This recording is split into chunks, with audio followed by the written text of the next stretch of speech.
Well, good afternoon, everyone. If you can find your seats, we have a great program planned for today.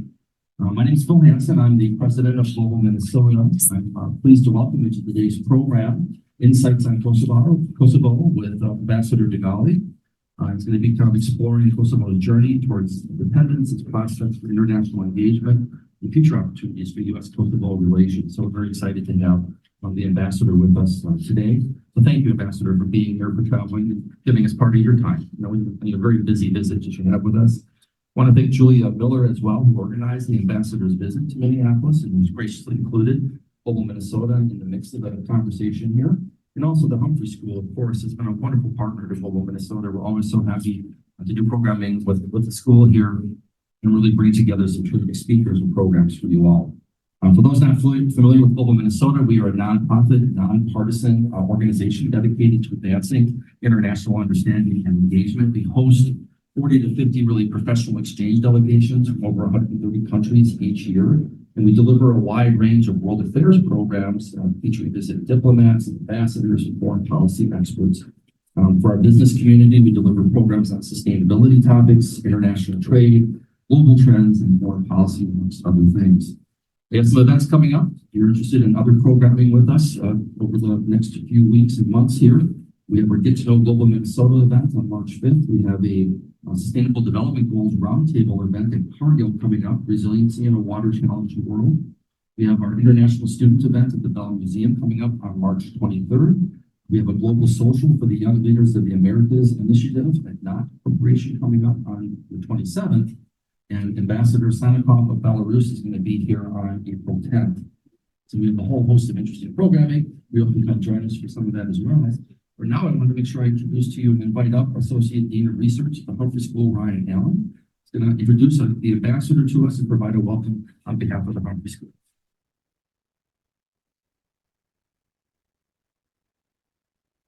Thanks, Phil. Hi, everybody. Nice to see you all. My name is Ryan Allen. I'm Associate Dean for Research here at the Humphrey School. I'm also a faculty member. I am an urban planner by training. I was joking with some of the staff earlier that my dean, who sends her regards, was not able to be here, so you drew the short stick. You got me instead. Our dean is Nisha Botway, and she is out of town traveling. So I wanted to let you know that you're now in an excellent school of public affairs, and I'm biased, I know. But one of the reasons you can tell we're excellent is all the flags that we have hanging in our atrium. Those flags represent the countries of origin for our students for the past 5 years or so. Right? So we draw globally. We're very proud of that. And our mission, of course, is to train the next generation of leaders, not only here in Minnesota, but around the nation and the world.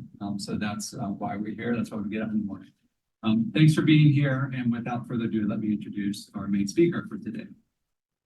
Today, we're lucky to have Ilir Dugolli, Ambassador Dugolli, that is the ambassador of the Republic of Kosovo to the United States of America.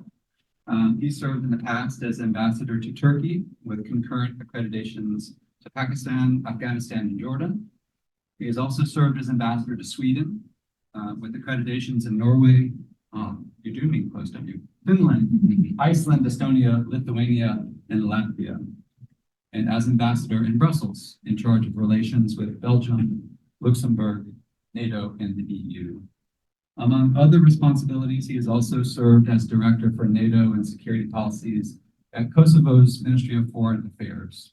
Before joining diplomatic service, he was affiliated with the University of Pristina Law School and a number of civil society initiatives.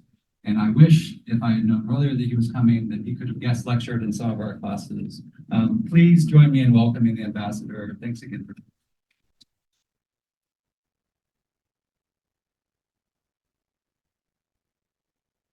Thank you so much, Professor Allen. A kind welcome, and of course, Mr. Hansen, the Global Minnesota, everything that you've done to put together this program. I'm delighted to be here at the Humphrey School of Public Policy, and of course, I need to, of course, thank every single one who, one way or the other, was involved in putting together this program of my visit. Of course, this exchange of views with the audience. When I was so close to the incredible job. I'm so grateful. I realized that I place also the reference to what Professor Allen was saying, talking about the flags, that I notice also our flags. That is very important. That means that we have students here from Kosovo, so that is excellent. That is excellent news. Let me try to really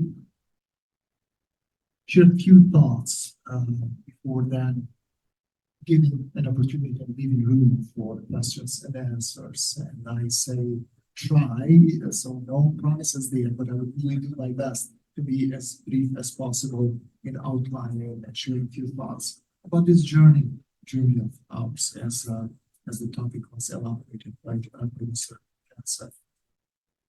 If there are keywords that maybe people have to select where we come from as a country and what we stand for, where we are heading, how we see ourselves, then if I would really have to reduce it in a couple of words, then it would be resilience, and then sacrifices, and then support.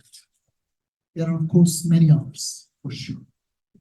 Leadership and other sentiments and so on and so forth, but maybe just a couple of words about these 3-4 key words that I can mention. The journey is really that of resilience. Now, it's a real privilege to represent the newest country in Europe. We've been in existence for 16 years now. We just recently celebrated our 16th anniversary of independence. We're also a young country, too, in the sense of having a very young population. So 50% of the population are under 25, and this is a new and young country. But the journey and the struggle has really been very, very long. And if it weren't for the perseverance, frankly, we wouldn't been here as an independent country and as people. So the population, the overwhelming majority of the population of Kosovo are of Albanian ethnicity. This is a population that has lived there in this region for thousands of years, and it has been part of different empires coming and going one after the other, and yet only recently we managed to, let's say, enjoy freedom and independence in the real sense of the word. There was that desire, that's aspiration manifested in different forms. But of course, they were, as I said, a very long period of Roman Empire, almost 1,000 years that we needed there. And then the Byzantine Empire and different interactions, and then of course the Ottoman Empire that started in our case there and established their presence in the 14th century and then lasted for 500 years and so on and so forth. So really number of these sorts of very long period of times, throughout all of which that spirit of freedom and aspiration for liberty, for ruling yourself, for managing your own issues, for exercising your identity, has really managed by some miracle to persevere. And that is truly remarkable when you bear in mind that identity of language is very distinct. It is the oldest, along with Greek in the region. So it has no relation with any of the neighboring other languages. And yet, in spite of all of those heavy, very significant and powerful presences, somehow we have managed to preserve identity and to survive and to reach this point. So just keep in mind that, for example, when the Berlin Wall was falling, the new period was being ushered in the Eastern Europe. So in our case, things went from bad to worse. Basically, for the countries that we ended up in an even worse state of occupation, since that kind of coincided with the rise of power of Milosevic and the abolishment of our autonomy in 1989. And that has led them to a whole decade of an apartheid-like system. So even in that period of time, there was an aspiration to try and build a society that is free, that is democratic, that is independent. And it has taken a very, very long period of time, obviously, but finally we have succeeded. Talking about the period of the 90s, because it is always difficult to go too long in history, and that's something that of course I would prefer. But that is one of the most underreported and somehow overlooked period, which in my opinion is really remarkable in itself. Bear in mind, the Milosevic came to power, and that was still former Yugoslavia, so he came to power in Belgrade, Serbia.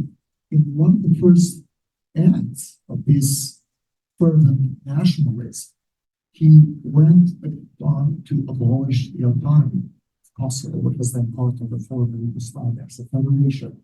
And then the response by the population at that time, in those circumstances, was that for peaceful resistance. For a whole decade, we defied that rule, which was unjust, unconstitutional, violent, repressive, and everything you want. But we defied it through peaceful means. This was the official ideology, it was the official policy, it was the official standing and the aspiration to resolve and to get out of that situation through peaceful means. Obviously, it didn't succeed, and then, of course, there were other forces and other structures and that complemented that struggle. And we had, of course, to engage in armed resistance as well. So these complemented each other. But it's very often overlooked the fact that under those circumstances, when there were wars going on from one after the other, in Kosovo, you had this movement inspired by Martin Luther King Jr., inspired by other giants of peaceful resistance and civil disobedience in the heart of Europe, who would simply not accept something that was unjust and undemocratic. So we survived, and we of course persisted throughout that period of time from one phase into the other and managed to really succeed. But then there is also another keyword, which is sacrifices. Obviously, there are so many of those who have fallen the altar of freedom, and without whose sacrifices, it would have been impossible to be key as a free, independent, democratic country. And just to mention that without going too back, too long back into history, but just during the last, let's say, war, for a population that is less than 2 million, it is 1.8 million, over 1.1 million were officially as refugees trying to escape the genocide, unfolding genocide and ethnic cleansing that was being pursued as a policy by the official Belgrade. So virtually everybody, and you consider also others who were internally displaced, you had over 1 million that were refugees, you had others that were internally displaced. You had, of course, over 15,000 killed, most of them civilians, 9-1. And among those, the highest number of children from all the wars in the territory of former Yugoslavia per capita that were killed in the policy of intentionally trying to exterminate this population that constituted around 90% of people living in Kosovo, and using rape as a tool of war, which ended up with over 20,000 women and men also raped during the war period. And then using other tools of repression and discrimination, which had thousands of people as political prisoners, and so on and so forth, not to mention, of course, the other destruction, talking about planning and housing and so on that we were discussing with Professor Allen. I mean, we had over 100,000, close to 200,000 of houses being destroyed, and social fabric interrupted and destroyed in every single aspect. So these were just some of those significant, heavy elements of intentional policy of discrimination and extermination of the entire population. So that's why I say that there's, without the sacrifices, of course, it would have been impossible also to be here, and that there were so many people who fell in the altar of freedom. And I'm mentioning the refugees and others. Bear in mind that all of these are considered among the lucky ones, because there are others who didn't even survive. But then, without keep taking too long, I would also mention the third, which in this sort of reduced segment of some keywords, I believe is extremely important. And it is there where individuals like you and many others across the United States really came in. That is the support and solidarity that we have enjoyed in the darkest hour.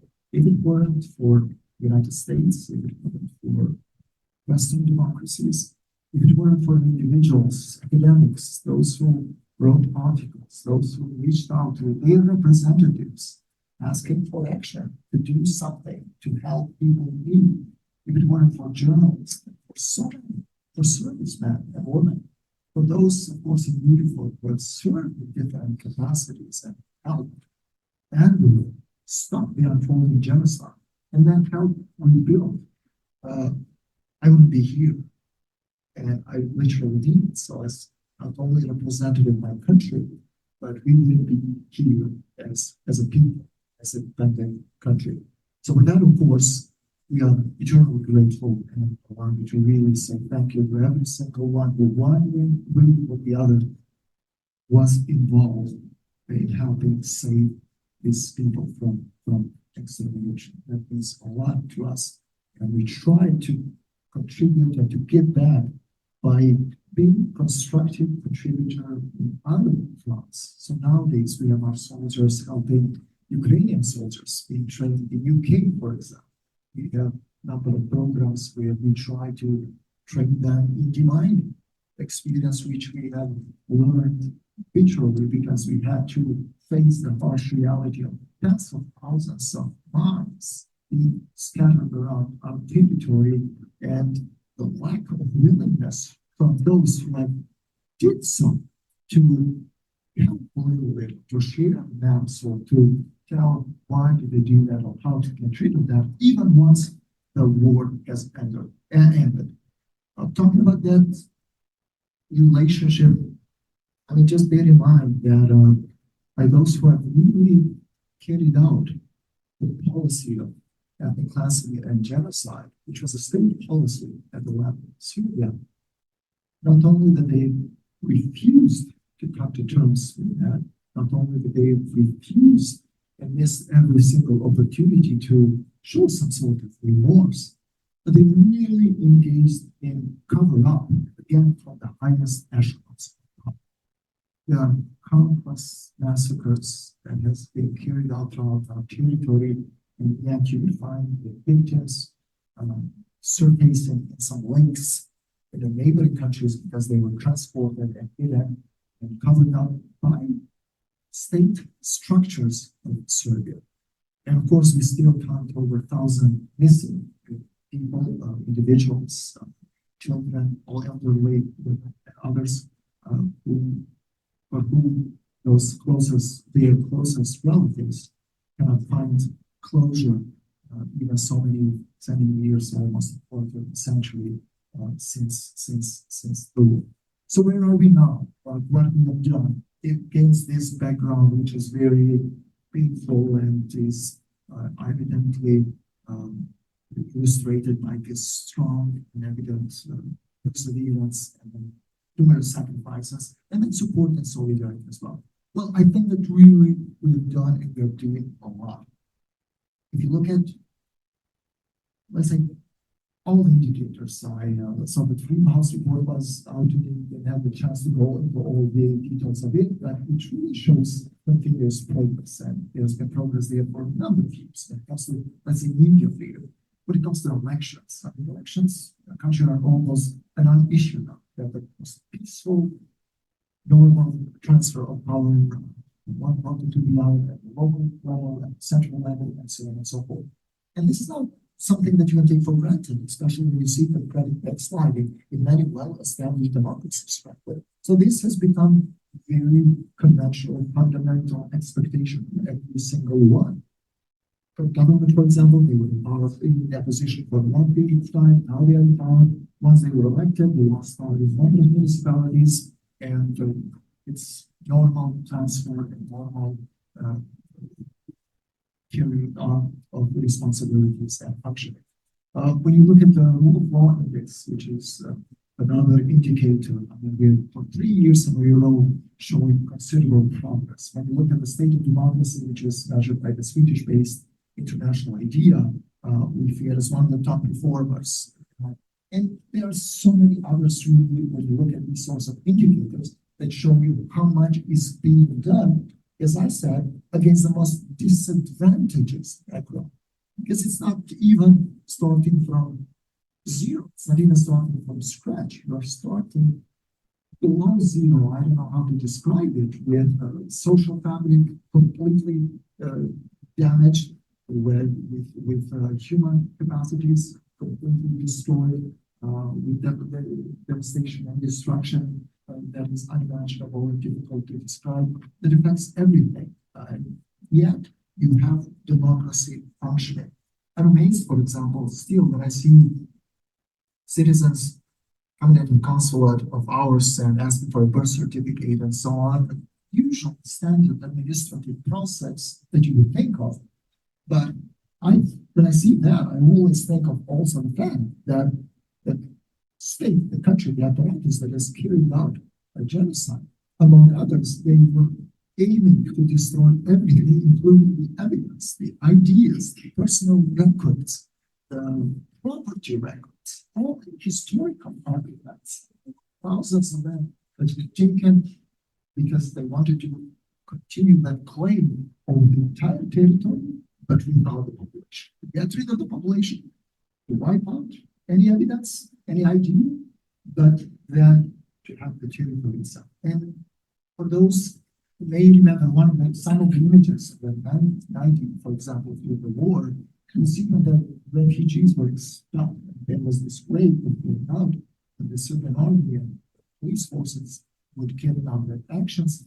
And more than usually they would take, there was always pile of documents because they wanted to strip out everybody from any element of identity so that then they cannot go back and replay. For all the records, personal records, IDs, certificates that existed, property records, and so on, were destroyed and damaged. And yet, today, you have citizens, those who want to have access to, for example, reclaim their citizenship of Kosovo, and they have all the citizenship of US, or they want to check their tax on property back home and so on. They can go and do that through tools that we have developed against this terrible, completely disadvantageous backdrop. And not to mention, of course, the aspects of economy, where I think we are doing better and better. And that usually I would expect 4% GDP growth. And in terms of internet, for example, spread across the country, last year we have reached 100% across the entire territory, and so on. So I think there are a number of really things, positive things that are being done against a very, very disadvantageous background. Now, the US, it is especially a very indispensable relationship. US for us, honestly, is the most important, I'd say, indispensable ally. It has had a leading role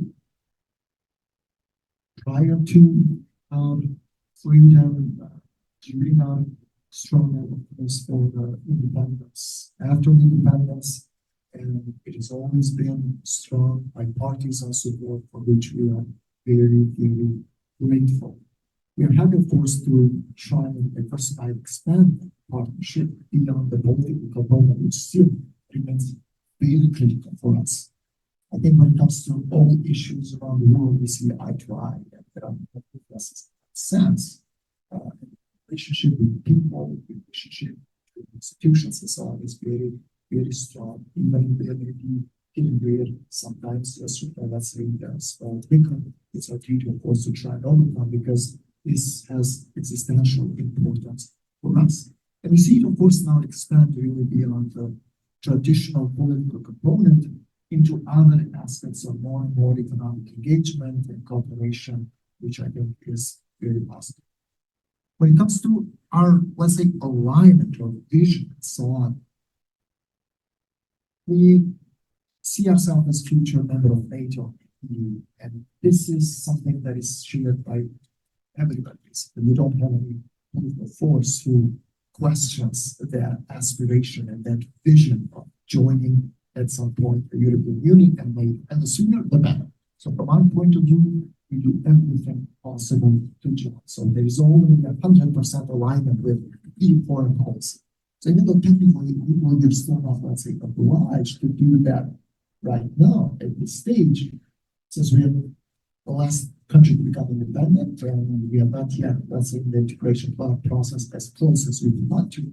But yeah, we do that because it comes very naturally to us. We align on issues when it comes to Ukraine, obviously, to other matters, or every single issue that has to do with common foreign and security policy.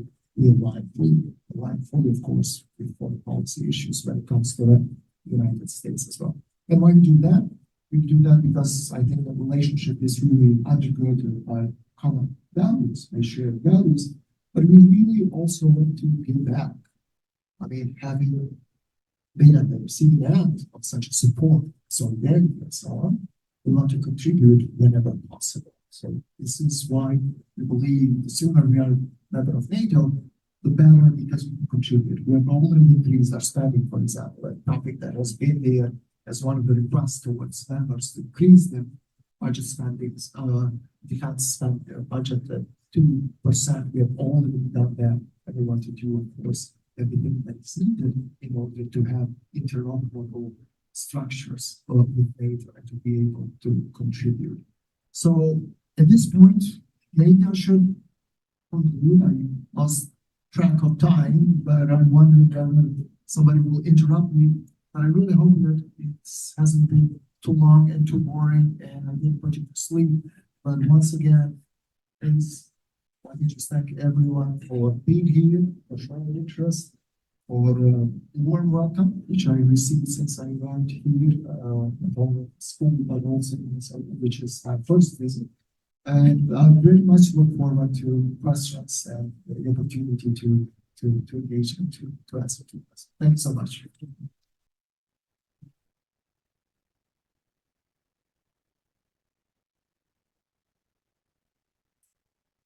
Could you just speak more to why you specifically came to visit Minnesota this week? What you're doing while you're here?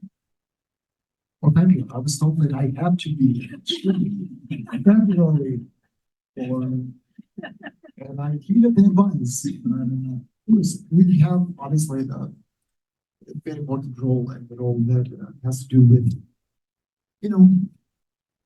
nurturing relations with all the institutions, federal level, and so on, which is day in and day out.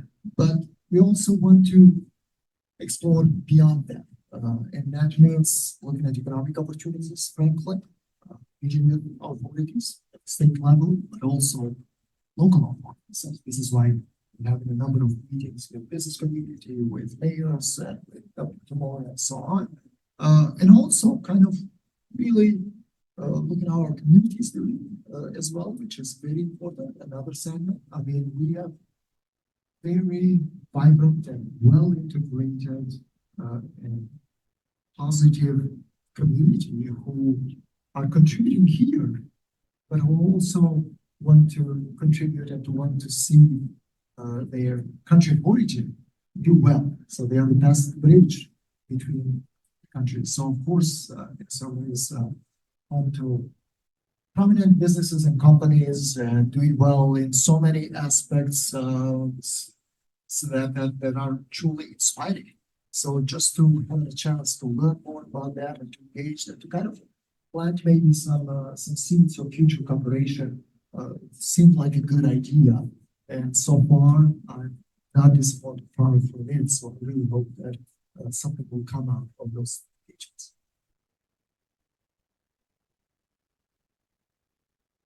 A little bit about the attitude of the current government of Serbia and what the situation is on the border today.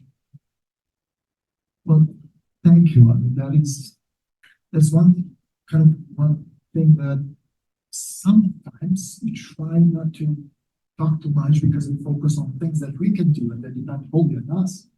But then it is like a kind of elephant in the room because they are a neighbor.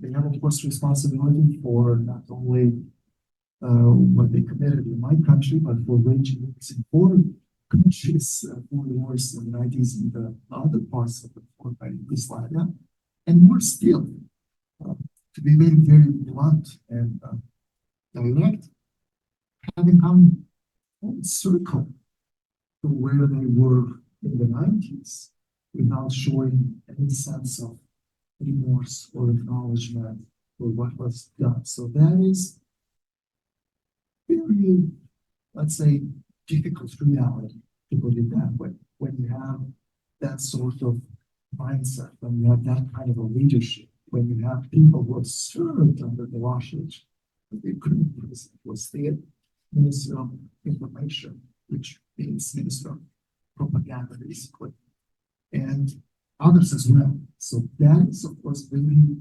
problematic, not only for us, for our other countries as well in the region.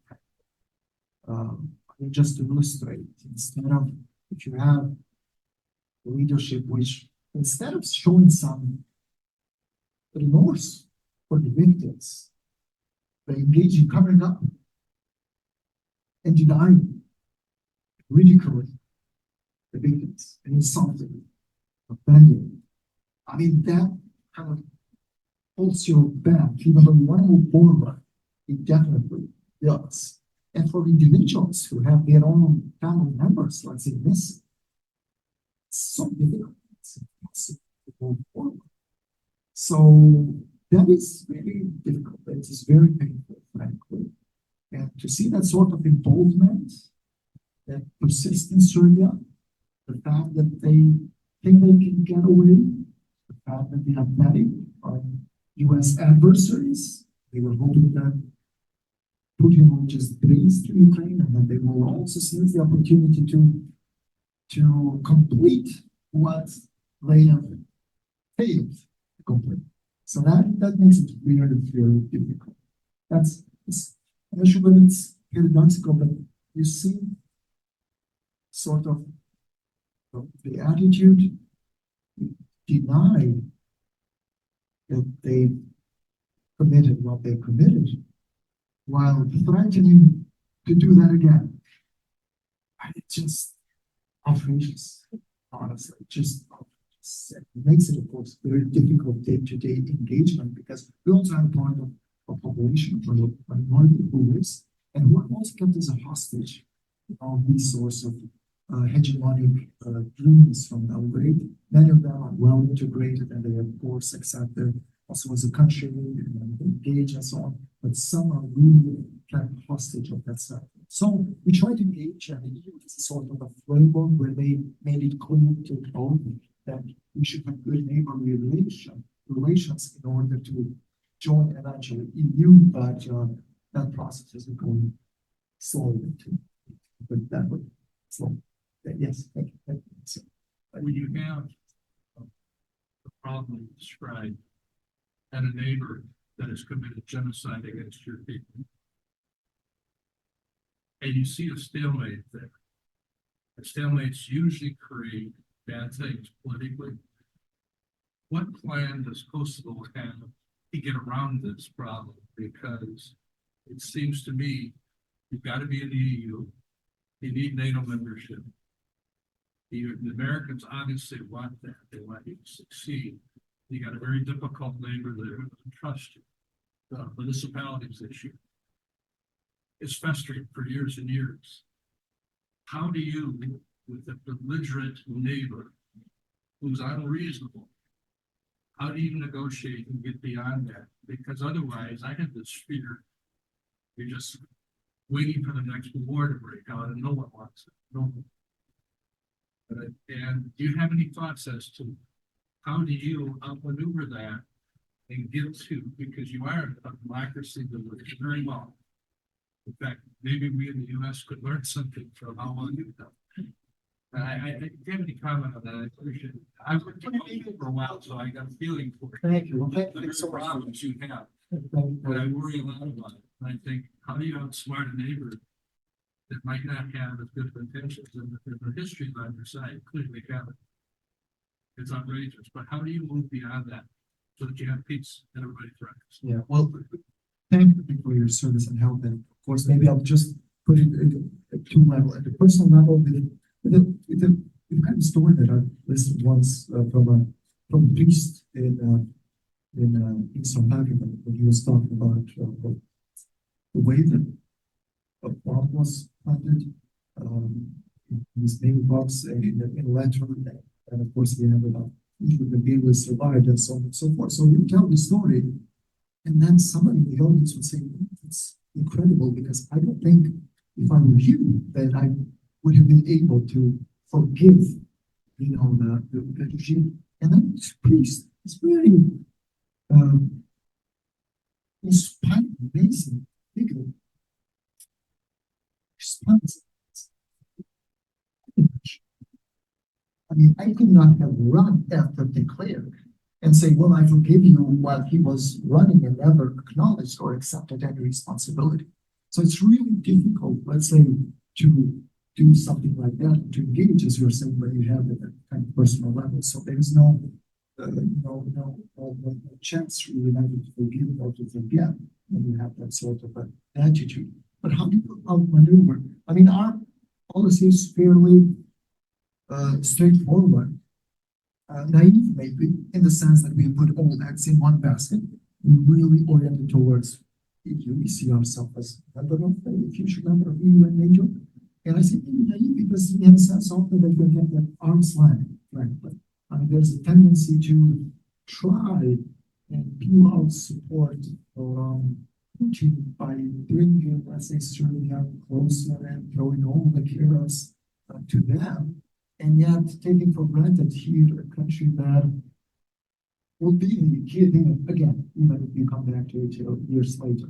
So nonetheless, we are unwavering in our commitment, and we try to build, of course, our capacities. We try to build our defense forces and so on, to have them interoperable with NATO, to engage with really local community, to empower the local community, and to have the dialogue with them. I think that is very important, but it is difficult, as you are rightly saying, because even there, when you have these interferences of violence, for example, let's just illustrate, we try to integrate as much as possible this minority, and there are those who join. They join the police force, they join the security force, and so on. But if you have them labeled by Belgrade as traitors, if you have them then targeted, their family members targeted by Serbia, then it becomes very, very difficult to go back because we don't use violence. We just try to reach out to engage them. And yet, when the other side uses violence against the community in whose name they claim to be doing what they are doing, it becomes a difficult, really difficult challenge. But unwavering commitment, very clear goal posts, and I have no doubt that we will succeed in that. The sad part is that it takes, of course, longer and many more sacrifices than it would otherwise require. But that's the vision. That's the attitude that we have. You see the right drift that is happening in the same country. It's a more repressive, conservative. I mean, we have a number of political parties, but frankly, the confidence, belief in fundamentals of democracy, I think, are there.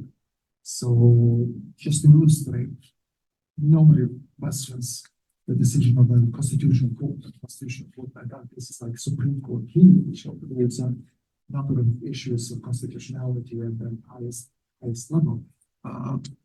People may dislike it, somebody, or let's say they may not be happy, but it's out of question. It's beyond any debate when it comes to certain, let's say, ruling. We've had presidential, but one, let's say, presidents who resigned the Constitutional Court thought that him having a position as a head of a party was inconsistent with the letter of the law, because our Constitution says that the president cannot hold any other public position. And even though he was not actively exercising that function as president of the party, he had kind of frozen it, so he was not exercising it. Just by virtue of having this Constitutional Court ruling, he felt obliged to renounce and to remove himself, to step out of that sort of position. So I think that the fundamentals in that sense are really solid. You need to, of course, preserve them. You need to nurture them. And this is why we pay attention to media freedoms, to basic human rights, and to other elements, because, you cannot consider to be 100% immune from the risks of backsliding. I don't think any country, frankly, can afford themselves that sort of illusion. It requires constant nurturing. And in our case, especially maybe because we are young, although we have made such a good progress, we need to pay attention to that. Yes. Oh, yes, sorry. Yes. I spent 2 years in Kosovo.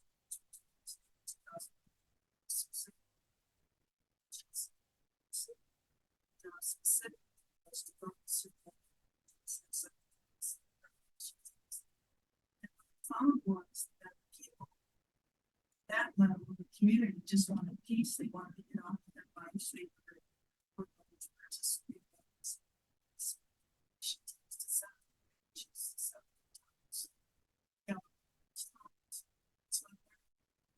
Just said with the outside interference in Serbia, if like the Cubans and Brazilians are still divided in that one things, or are they feeling part of Kosovo, or still fighting that? Well, I mean, you haven't been there, you have the first-hand experience, and you know, so there's nothing that I can really tell you. But that is a sentiment that I share, honestly. My engagements, meetings, living there, people, representatives, I mean, citizens of different ethnicities and so on. So the fact that there are no issues with any other communities, because in our constitution, we don't use the word minority. So it is one of these very advanced constitutional platforms where we consider everybody a community, and whether you constitute 90% or 1% and so on. So with others, for example, there are no issues with certain community as well. With the large number of them, as you are saying, they are integrated, they care about these issues, bread and butter issues, security, safety, job employment, job opportunities, and so on and so forth. But it's exactly that sort of interference. How can you tell that interference is that Serbia doesn't really allow even political plurality among them? So, for example, if somebody would dare to establish a new party, which is not directly controlled, then they would find a way to intimidate and to get rid, which I think is just outrageous, and it's totally unacceptable, because you should not intimidate and threaten somebody just because they establish a party or civic initiative and so on. So there is, unfortunately, that sort of interference, and that is the main obstacle, absolutely the main obstacle. It's that sort of hegemonic mindset that they project in our case through these means, but also in other countries, in Bosnia-Herzegovina through other means, Montenegro through other means. So that is the biggest and a serious problem. And we had, let's say, a bit more progressive, open-minded, normal, I would say, leadership in Syria. honestly, it would have been, of course, much better for the entire region.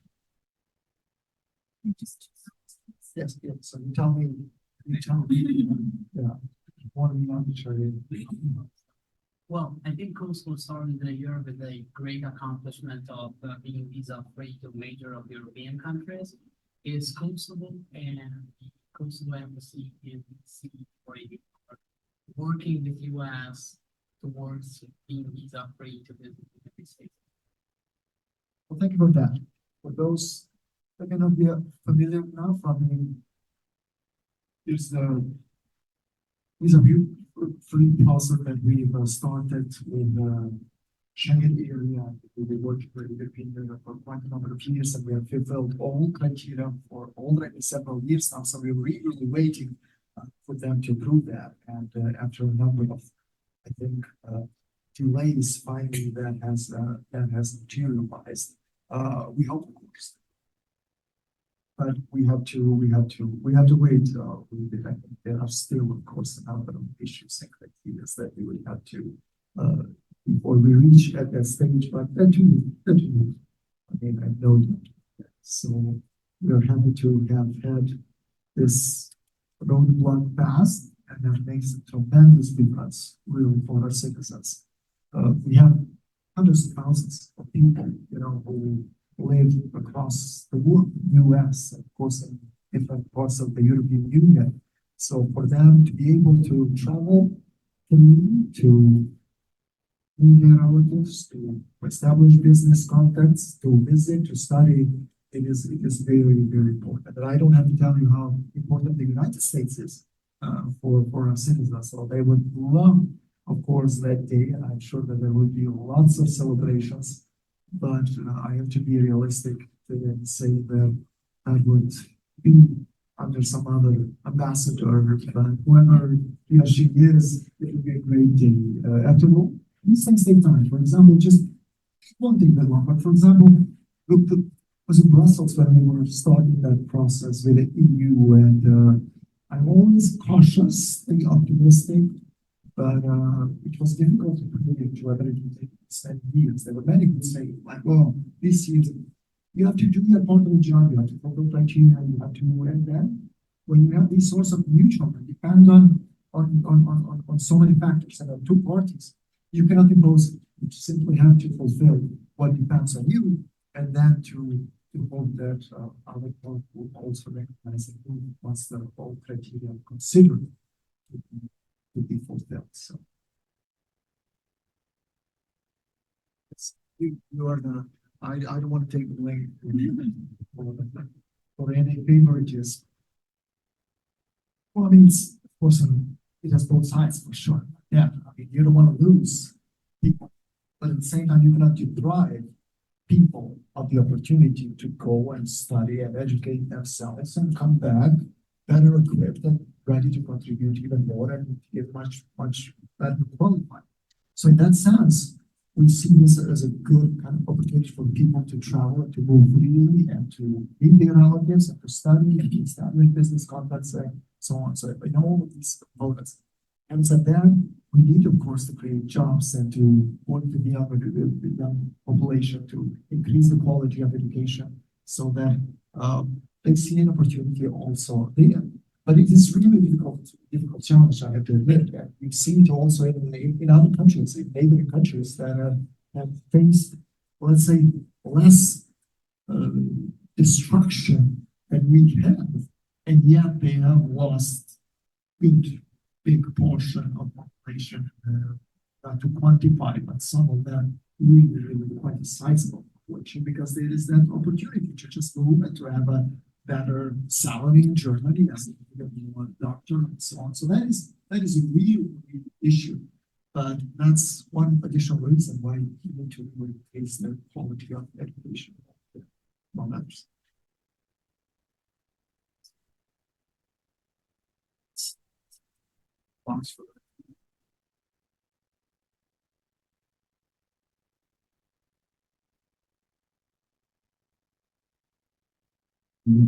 Excellent program. Appreciate it. I the late nineties, I was working for the Red Cross in the Madison area and was part of a resettlement team that helped Kosovars that were coming there to settle into that community. And I saw firsthand the courage and resiliency of the Kosovar people. And I was pleased to be able to be helpful in that time. And it's great to get an update from you on where things stand today. I hope there's things we can do to be helpful and supportive of your continuing efforts to move forward as a country. So I'm glad to have you with us. To the members in the room that are with us today, thank you. We have a number of our Global Minnesota members here. The members make these kind of programs possible. So we're very thankful to all of you for helping it happen. If you're not, and you'd like to learn more about it, Katie or Aaron or any of the team members here would be happy to talk to you about membership in Global Minnesota. So thanks again to the Humphrey, again, wonderful partnership with you on the opportunity to put programs like this together. And thanks to all of you for coming today and taking time to learn a bit more about the world. We are here to try to advance international understanding and engagement where we can. Our state is I'm very proud of our state for our efforts to be connected to the world. And we do our best to bring the world to all of you through our programs. And so thank you all for joining us today. I wish you all the